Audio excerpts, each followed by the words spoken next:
Last part में हमने देखा था कि अलग अलग डीमन क्लैंस आपस में मिलकर एक बड़ा अलायंस बनाते हैं जिसका एक ही मकसद था मैक्स को खत्म करना। सबको लग रहा था कि अगर मैक्स को अभी नहीं रोका गया तो आगे चलकर वो उनके लिए सबसे बड़ा खतरा बन जाएगा। इसी प्लान के तहत अलायंस का एक मेंबर मैक्स पर सीधा अटैक करता है। अटैक इतना खतरनाक होता है कि बाहर से देखने पर लगता है जैसे मैक्स वहीं मारा गया हो, लेकिन तभी असली ट्विस्ट सामने आता है। वो मैक्स नहीं बल्कि मैक्स का क्लोन होता है। जैसे ही ये सच्चाई सामने आती है, माहौल पूरी तरह पलट जाता है। अगले ही पल एंसेस्टर गॉड सेक्ट का मास्टर खुद इंटरवीन करता है और मैक्स पर अटैक करने वाले उस डीमन को मौके पर ही खत्म कर देता है। सिर्फ इतना ही नहीं, वो बाकी सभी डीमंस और अलायंसेस को साफ साफ चेतावनी देता है। आज के बाद अगर किसी ने भी मैक्स पर हमला करने की कोशिश की तो उसका अंजाम भी यही होगा।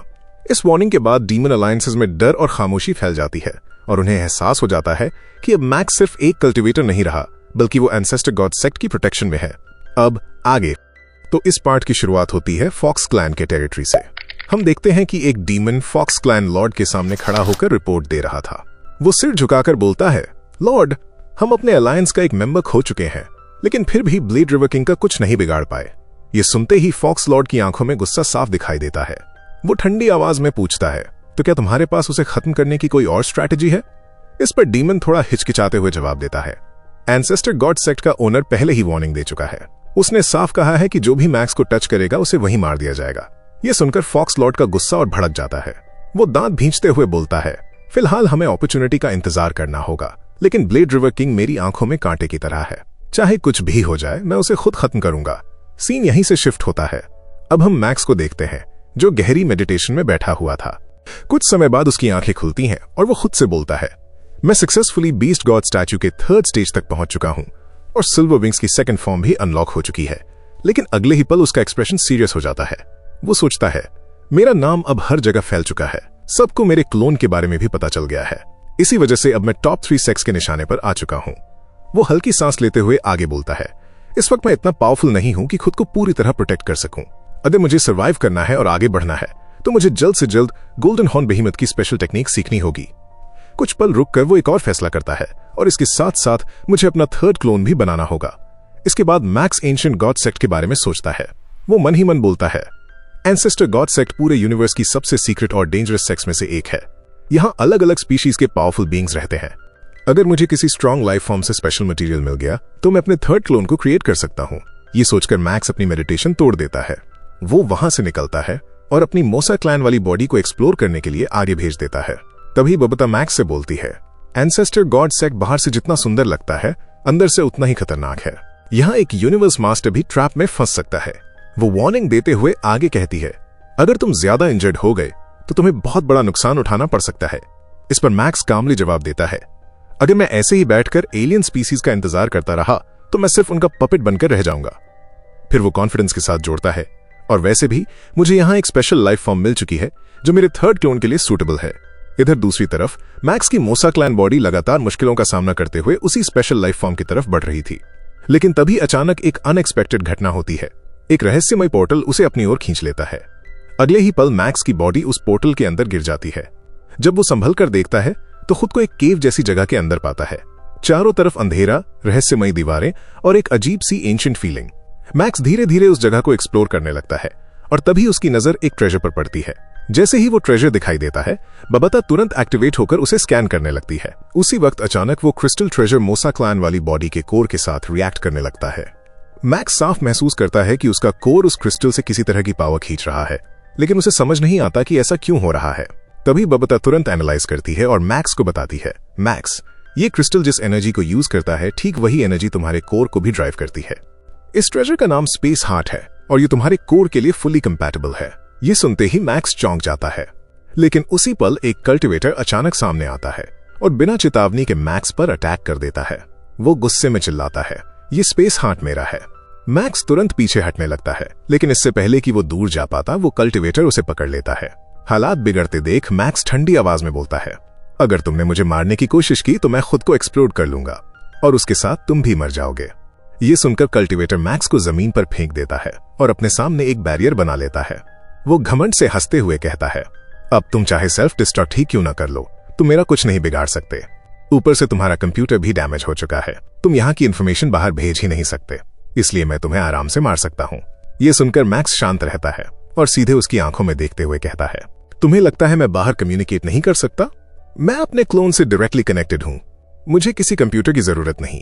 फिर मैक्स आगे जोड़ता है, अगर चाहूं तो मेरा क्लोन अभी इसी वक्त स्पेस हार्ट की लोकेशन पब्लिक कर देगा और फिर यहां ढेरों कल्टीवेटर्स आ जाएंगे और तब तुम्हें ये स्पेस हार्ट कभी नहीं मिलेगा। ये कहते हुए मैक्स मन ही मन कैलकुलेट करता है, इस कल्टीवेटर की स्ट्रेंथ मुझसे ज्यादा है, लेकिन मेरा कोर धीरे धीरे स्पेस हार्ट को कंज्यूम कर रहा है, मुझे बस इसका टाइम वेस्ट करना है। फिर मैक्स ऊंची आवाज में बोलता है, मेरी जिंदगी और मौत तुम्हारे हाथ में है। मान लो तुम मुझे कोई ट्रेजर भी दे दो और कहो कि स्पेस हार्ट के बारे में किसी को नहीं बताओगे, तो भी जैसे ही तुम इसे कंज्यूम करोगे तुम मुझे मार ही दोगे। ये सुनकर कल्टीवेटर रुक जाता है और थोड़ी देर सोचने के बाद पूछता है, तो तुम चाहते क्या हो? मैक्स तुरंत जवाब नहीं देता, वो सोचने का वक्त मांगता है ताकि उसका कोर स्पेस हार्ट को और तेजी से एब्जॉर्ब कर सके। कुछ देर बाद मैक्स बोलता है, मुझे न ये स्पेस हार्ट चाहिए और न ही मैं मरना चाहता हूं, लेकिन मैं ये समझ नहीं पा रहा कि मैं तुम पर कैसे भरोसा करूं कि तुम मुझे नहीं मारोगे। कल्टीवेटर कुछ कहने ही वाला होता है कि तभी स्पेस हार्ट में हलचल होने लगती है, उसकी चमक बदलने लगती है। ये देखकर कल्टीवेटर की आंखें फैल जाती हैं। वो एक्साइटेड होकर बोलता है, ये तो फुली मैच्योर हो गया है। 3000 एरा में मैं पहला इंसान होऊंगा जिसे ऐसा क्रिस्टल मिला है। लेकिन उसी पल मैक्स का कोर पूरी तरह से स्पेस हार्ट को कंज्यूम कर लेता है। स्पेस हार्ट अचानक छोटा होने लगता है। ये देखकर कल्टीवेटर घबरा जाता है और सोचता है, क्या ये स्पेस हार्ट फिर से किसी नए रूप में ट्रांसफॉर्म होने वाला है? और इसी डिस्ट्रैक्शन का फायदा उठाकर मैक्स वहां से भाग जाता है। कल्टीवेटर उसे रोकने की कोशिश नहीं करता क्योंकि उसे लगता है, अगर मैक्स किसी को स्पेस हार्ट के बारे में बता भी दे तो मैं उससे पहले ही इसे यहां से ले जाऊंगा। लेकिन अगले ही पल वो स्पेस हार्ट पूरी तरह से गायब हो जाता है। ये देखकर कल्टीवेटर का चेहरा सख्त हो जाता है।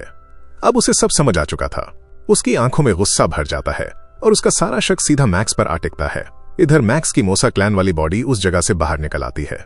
बाहर आते ही बबाता उसकी तारीफ करते हुए बोलती है, मैक्स तुम्हारी टेक्निक कमाल की थी। स्पेस हार्ट की वजह से तुम्हारी स्ट्रेंथ वर्ल्ड मास्टर लेवल से सीधा 100 गुना बढ़ चुकी है, जबकि गोल्डन हॉर्न बेहेमत की स्ट्रेंथ भी सिर्फ 10 गुना ही बढ़ती है।